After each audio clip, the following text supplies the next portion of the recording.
ವಾಹಿನಿಯ ವೀಕ್ಷಕರೆಲ್ಲರಿಗೂ ನಮಸ್ಕಾರ. Karnataka startup champions ನವ ಭಾರತದ ಶಿಲ್ಪಿಗಳು ಕಾರ್ಯಕ್ರಮಕ್ಕೆ ತಮ್ಮೆಲ್ಲರಿಗೂ ಆತ್ಮೀಯ ಸ್ವಾಗತ. ನಾನು ಅಮೃತ ಯಾದವ್. ಯಾವುದೇ ಕ್ಷೇತ್ರ ಅಂದರೂ ಅದರಲ್ಲಿ ಕಲಿಕೆ ಜ್ಞಾನ ಎಷ್ಟು ಮುಖ್ಯನೋ ಸೃಜನಶೀಲತೆ ಕ್ರಿಯಾಶೀಲತೆ ಕೂಡ ಅಷ್ಟೇ ಮುಖ್ಯ ಆಗುತ್ತೆ. ಪ್ರಸ್ತುತ ಕಾಲಕ್ಕೆ ಇದು ಅನಿವಾರ್ಯ ಕೂಡ ಹೌದು. ಈಗಂತೂ ತಂತ್ರಜ್ಞಾನ ಲೋಕದಲ್ಲಿ ಇನ್ನಿಲ್ಲದ ಬೆಳವಣಿಗೆಗಳನ್ನು ನಾವು ನೋಡ್ತಾ ಇದ್ದೀವಿ. ಓಡ್ತಾ ಇರೋ ಜಗತ್ತಿನ ಜೊತೆಗೆ ಬ್ಯಾಲೆನ್ಸ್ ಮೇಂಟೈನ್ ಮಾಡಬೇಕು ಅಂದರೆ ನಾವು ಮಾಡುವಂತಹ ಕೆಲಸ ಕಾರ್ಯಗಳಲ್ಲಿ ನಾವೀನ್ಯತೆಯನ್ನು ಕೌಶಲ್ಯಗಳನ್ನು ಹೆಚ್ಚಿಸ್ಕೋಬೇಕಾಗತ್ತೆ. ಆಗ ಮಾತ್ರ ಒಂದು ಹೊಸತನ ಹೊಸ ಅನ್ವೇಷಣೆಗೆ ದಾರಿಯಾಗತ್ತೆ. ಈ ನಿಟ್ಟಿನಲ್ಲಿ ಹಲವಾರು ಸ್ಟಾರ್ಟ್ಅಪ್ಗಳು ಬಹುತೇಕ ಎಲ್ಲ ಕ್ಷೇತ್ರಗಳಲ್ಲೂ ಹೊಸ ಅಲೆಯನ್ನು ಸೃಷ್ಟಿ ಮಾಡ್ತಾ ಇದೆ ಅಂತಲೇ ಹೇಳಬಹುದು. ಅಂತಹ ಸ್ಟಾರ್ಟ್ಅಪ್ಗಳ ಬಗ್ಗೆ ಇವತ್ತಿನ ಸಂಚಿಕೆಯಲ್ಲಿ ತಿಳಿಯೋಣ ಬನ್ನಿ.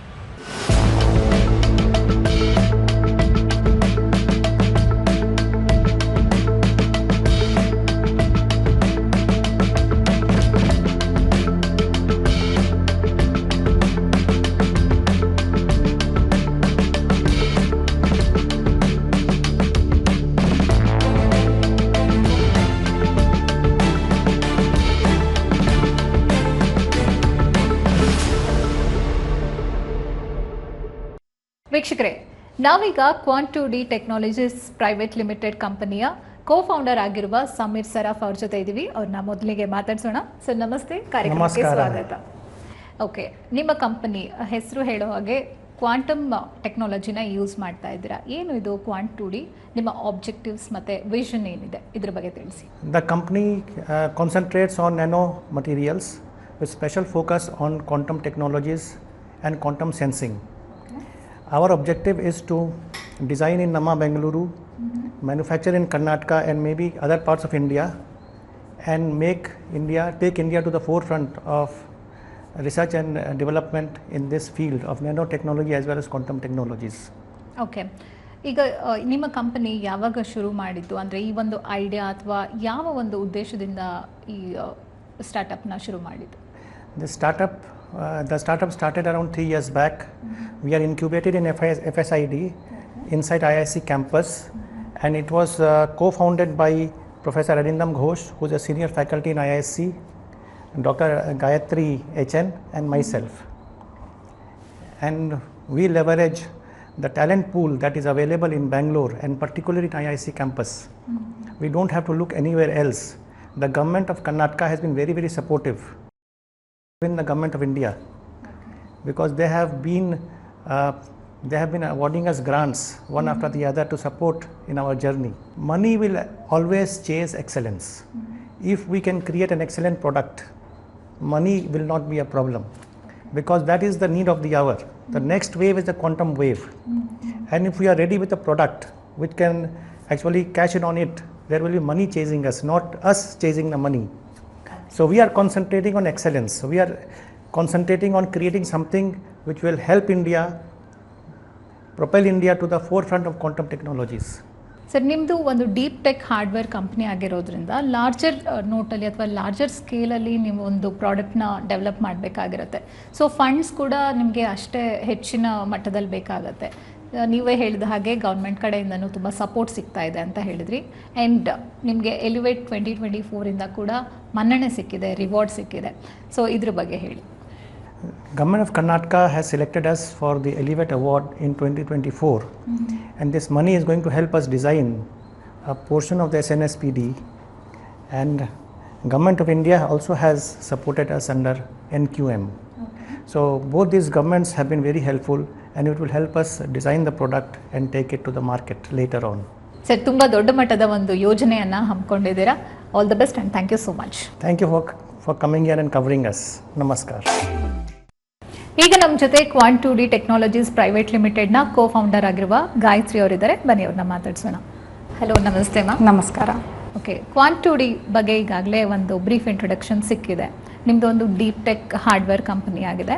ಸೊ ಯಾವ ರೀತಿಯಾದಂತಹ ಟೆಕ್ನಾಲಜೀಸ್ ಯೂಸ್ ಮಾಡ್ತಾ ಇದ್ದೀರಾ? ಕ್ವಾಂಟಮ್ ಟೆಕ್ನಾಲಜಿ ಅಂತ ಮೆನ್ಷನ್ ಮಾಡಿರೋ ಪ್ರಕಾರ ನ್ಯಾನೋ ಟೆಕ್ನಾಲಜಿ ಆ್ಯಂಡ್ ಬೋತ್ ಇದ್ರದ್ದು ಆ್ಯಕ್ಟಿವಿಟೀಸ್ ಏನಿದೆ, ಮೆಕ್ಯಾನಿಸಮ್ ಹೇಗಿದೆ, ಅದನ್ನು ತಿಳಿಸ್ಕೊಡಿ. ನಮಸ್ಕಾರ. ಕ್ವಾಂಟ್2D ಟೆಕ್ನಾಲಜೀಸಲ್ಲಿ ನಾವು ನ್ಯಾನೋ ಮೆಟೀರಿಯಲ್ಸ್ ಮೇಲೆ ಜಾಸ್ತಿ ಫೋಕಸ್ ಮಾಡ್ತೀವಿ and nano materials based applications in quantum sensing. ಇದು ನಮ್ಮ ಆ್ಯಕ್ಟಿವಿಟಿ. ನಾವು most of the impact is on the nano technology through materials and applications in mostly focused in quantum sensing. So ನಾವು ನೀವು ಕೇಳಿರಬಹುದು ಈ ಗ್ರಫೀನ್ ಥರ ನ್ಯಾನೋ ಸ್ಕೇಲ್ ಮೆಟೀರಿಯಲ್ಸ್ ನಾವು generally bulk ಸೈಜಿಂದ nano ಸೈಜಿಗೆ ಹೋದಾಗ ಅದರದ್ದು ಮೆಟೀರಿಯಲ್ ಪ್ರಾಪರ್ಟಿನೇ ಚೇಂಜ್ ಆಗಿಬಿಡುತ್ತೆ. ತುಂಬ ಸಲ ಅದು ತುಂಬ ಬೆಟರ್ ಆಗುತ್ತೆ ನಮ್ಮ ಇಮ್ಯಾಜಿನೇಷನ್ಗೂ ಮೀರಿ. ಹಾಗಾಗಿ ಆ ಥರ ಮೆಟೀರಿಯಲ್ಸ್ನ ನಾವು ಪ್ರೊಡ್ಯೂಸ್ ಮಾಡ್ತೀವಿ, ವೇರಿಯಸ್ ಆಫ್ ಸಚ್ ಮೆಟೀರಿಯಲ್ಸ್. ಆ ಮೆಟೀರಿಯಲ್ಸ್ನ ನಾವು ವೇರಿಯಸ್ ಅಪ್ಲಿಕೇಶನ್ಸಲ್ಲಿ ಬಳಸ್ತೀವಿ. ಸೊ ಇವೆಲ್ಲ ನ್ಯಾನೋ ಸೈಜ್ ಡಿವೈಸಸ್ ಇರುತ್ತೆ, ಅದನ್ನು ನಾವು ಕ್ವಾಂಟಮ್ ಸೆನ್ಸಿಂಗ್ ಅಪ್ಲಿಕೇಶನ್ಸ್ಗೆ ಬಳಸ್ತೀವಿ. ಸೊ ಇದು ನಮ್ಮ core of the technology.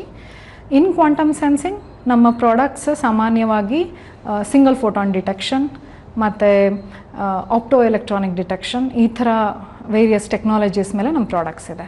Nano technology ಅಂತ ಹೇಳಿದ್ರಿ, ಅದರಲ್ಲಿ ಯಾವ ರೀತಿಯಾದಂತಹ ಮಟೀರಿಯಲ್ಸ್ ಯೂಸ್ ಮಾಡ್ತೀರಾ ಮತ್ತು ಇದ್ರ ಅಪ್ಲಿಕೇಶನ್ಸ್ ಎಲ್ಲೆಲ್ಲಿ ಯೂಸ್ ಆಗುತ್ತೆ?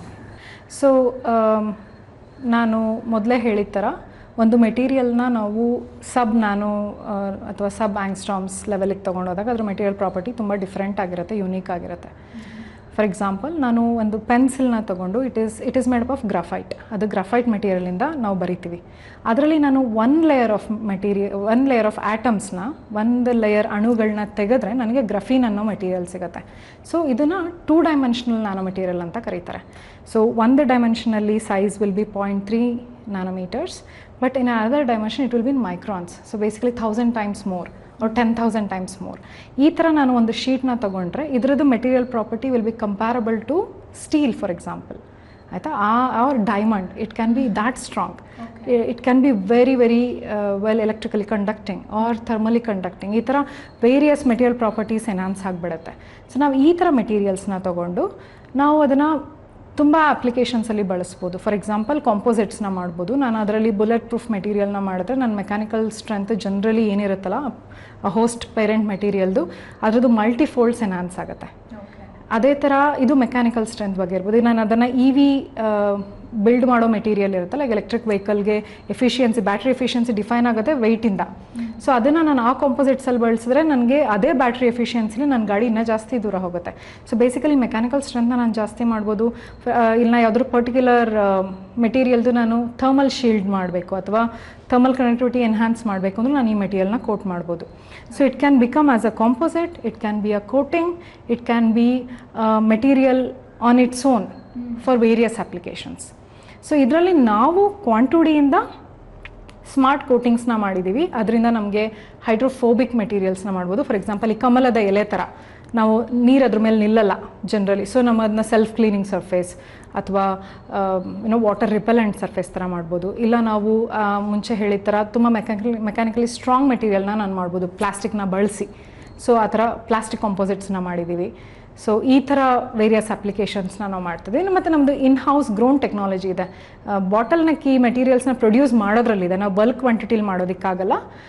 ಸೊ ನಮ್ಮ ಇನ್ ಹೌಸ್ ಗ್ರೋನ್ ಟೆಕ್ನಾಲಜಿನ ಬಳಸ್ಬಿಟ್ಟು ನಾವು ಈ ಮೆಟೀರಿಯಲ್ನ ಲಾರ್ಜ್ ಕ್ವಾಂಟಿಟೀಸಲ್ಲಿ ಮಾಡ್ತೀವಿ.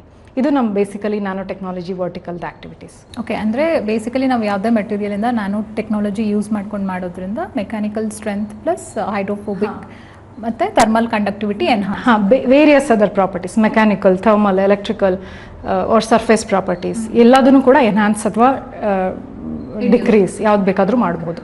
ಓಕೆ, ಸೊ ಈಗ ಬೇರೆ ಎಲ್ಲ ಅಪ್ಲಿಕೇಶನ್ಸ್ ಅಂತ ಹೇಳಿದ್ರಿ ಅಲ್ವಾ, ಒಂದು ಅಡ್ವಾನ್ಸ್ಡ್ ಅಪ್ಲಿಕೇಶನ್ ಅಂತ ಬಂದಾಗ ಯಾವ ಏರಿಯಾಸಲ್ಲಿ ಇದು ಯೂಸ್ ಆಗುತ್ತೆ?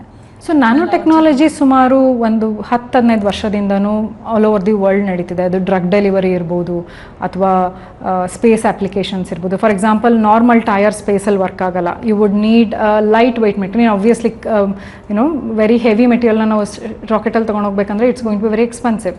So I am going to use a light weight material but which is equally strong.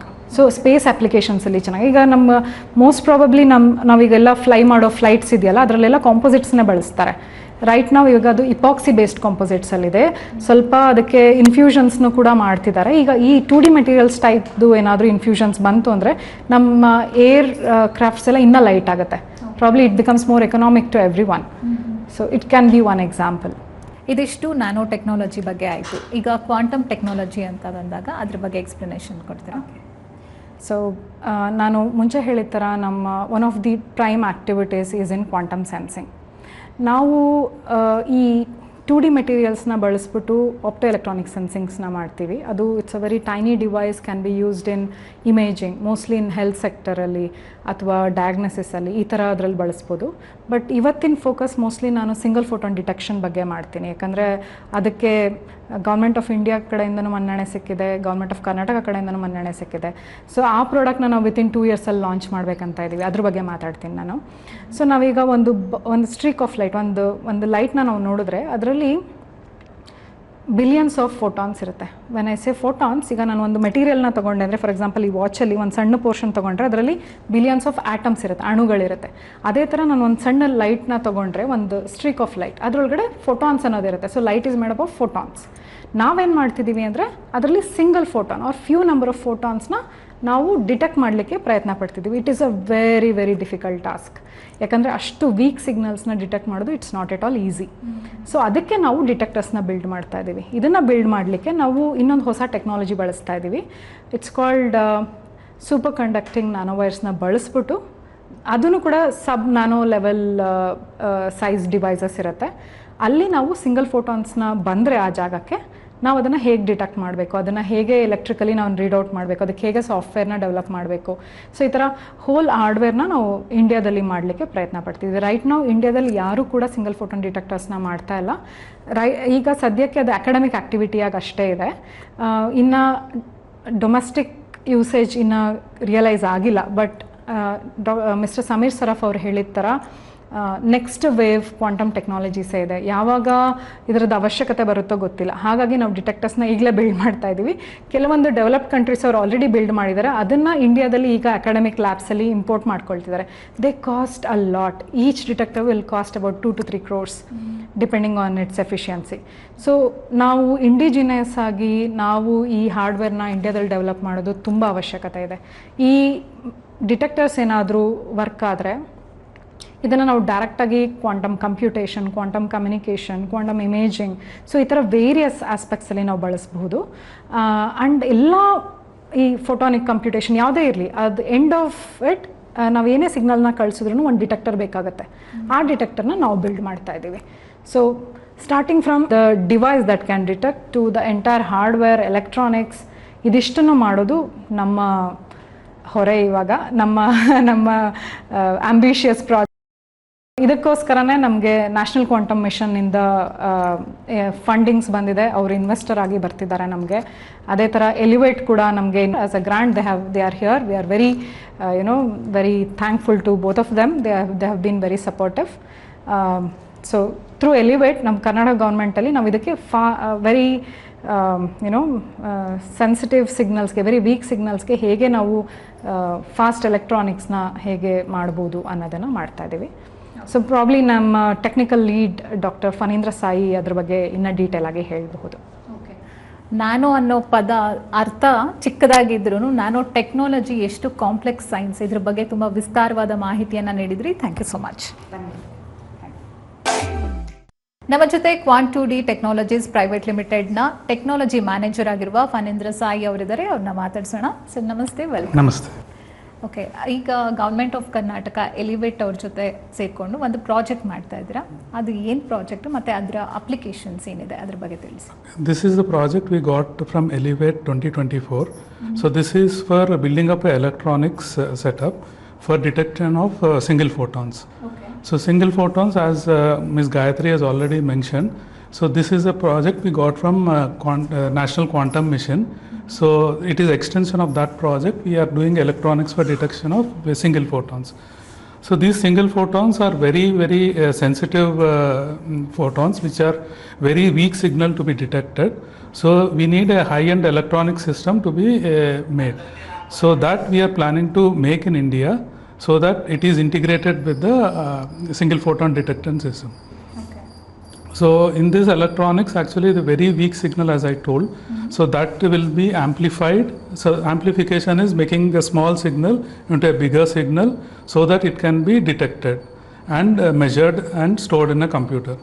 So all this is done with the help of that electronics. Okay. So ಹಾಗಾದರೆ ಈಗ amplifiers ಬಿಟ್ಟು ನೀವು just ಡಿಟೆಕ್ಟರ್ಸ್ನ ಮಾತ್ರನೇ build ಮಾಡ್ತಾ ಇರೋದಾ? Detector as well as amplifiers, yes. And that signal will be measured through the electronics which we are going to develop with Elevate project. Okay, and ಇದರ applications? So coming to the applications, actually in quantum technology, so this I'm going to tell about the applications of single photon detectors as well. So these are very important in quantum communication or quantum sensing. So where say if in today's technology, if we are using internet, so internet needs a long distance travel of the signals. So there actually we use repeaters so that the signal strength will not drop. Same as in quantum technology, so these single photon detectors will be used at different locations to enhance the signal propagation. So these will be used as repeaters. So multiple of these systems are needed to take the signal from one place to other place. So this is one of the applications which is used. Other applications is like quantum cryptography. So if you want to send any signal to, which is coded signal to other place, which is encoded or cryptographically encoded, especially in say defense applications where the signal or the signal you are transferring is very important. So there in normal cryptography, the encoding is in few bits. So here if you take quantum processing and the quantum technologies, so it is encoded in a far better way, which is very, very difficult to crack.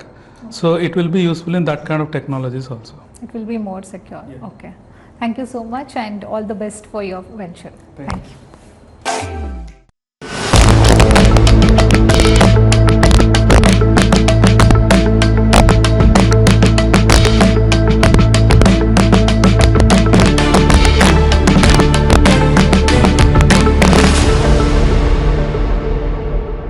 ವೀಕ್ಷಕರೇ, ನಮ್ಮ ಜೊತೆ ಥೆರನಾಟಿಲಸ್ ಕಂಪನಿಯ ಕೋ-ಫೌಂಡರ್ ಆಗಿರುವ doctor ದೇಬಯಾನ್ Dasgupta ಅವರು ಇದ್ದಾರೆ. ಅವ್ರನ್ನ ಮಾತಾಡ್ಸೋಣ. Sir ನಮಸ್ತೆ, welcome.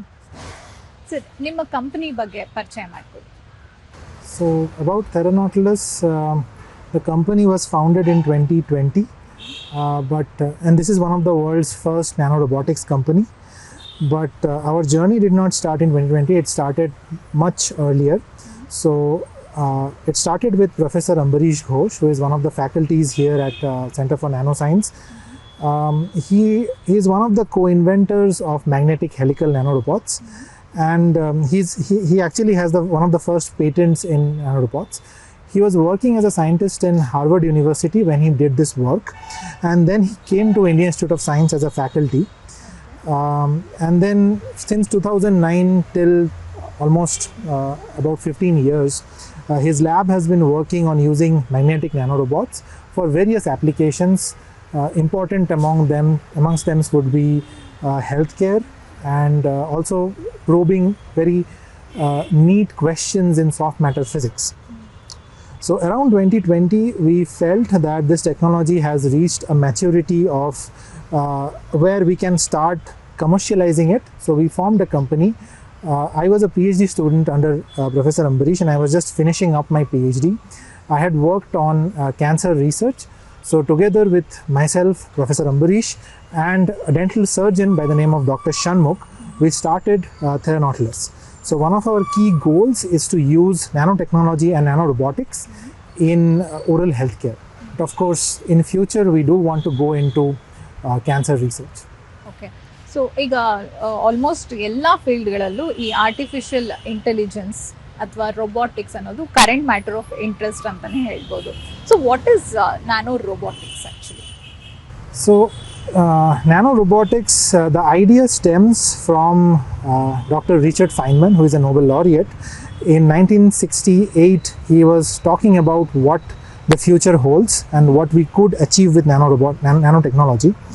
So in that talk, he mentions that in future, you could probably swallow the surgeon. And what he meant by that is that there will be autonomous agents, autonomous robots inside the human body who can move around intelligently and then find sites of diseases and then repair them. So either cut them out or deliver drugs to those places.